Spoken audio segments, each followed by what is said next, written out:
যে আমরা কিন্তু অনেক আগে থেকেই ছিলাম, আমরা 5 আগস্টের পরে আসিনি। আজকে নারী দিবস উপলক্ষে এসেছি এবং আমাদের মহিলা দলের আজকে বর্ণাঢ্য অনুষ্ঠান হচ্ছে এই নারী দিবস উপলক্ষে। আমরা বলতে চাই আমাদের ভোটার অনুযায়ী আমাদের অধিকারটা দেওয়া হোক। এটা আমাদের জন্য কোনো দান বা করুণা নয়। আমরা 51% নারী, সো আমরা এখানে সমান সমান। আমরা ভোটের দিক থেকেও এগিয়েছিলাম, মাঠেও এগিয়েছিলাম, এখনো আমরা চাই আমাদের সেই অধিকারটা আমাদেরকে দেওয়া হোক। এইটাই আপনাদের সবার কাছে এবং জনগণের কাছে এবং আমাদের চেয়ারম্যানের কাছে আমাদের এটাই আমাদের দাবি, অধিকারের চাওয়া।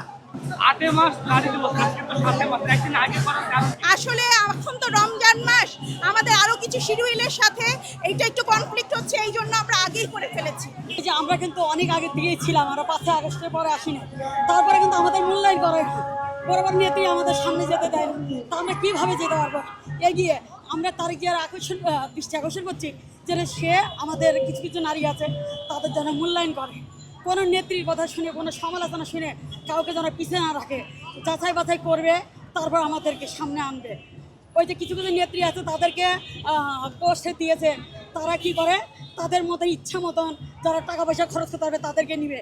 আর আমরা কিছু কিছু মানুষ আছি তাদেরকে আমাদের মূল্যায়ন করে না, আমাদেরকে নিতেও চাই না, আমাদেরকে পিছিয়ে রাখছে। কোনো প্রোগ্রাম হইলে আমরা যেতে চাই, আমাদেরকে নেয় না। কেন? আমরা তো যেতে চাই, আমরা তো নারী, নারী কেন অধিকার পাবে না? আমাদেরকে মূল্যায়ন করে না। আমরা চাই যে আমাদের মূল্যায়ন করুক। যেহেতু আমার তারিখ জিয়ার জন্যই আমরা বেশি হ্যাপি, সে আমরা জানি যে সে আমাদের মূল্যায়ন করবে। আশা করি যে সে যেন ভালোভাবে বসে।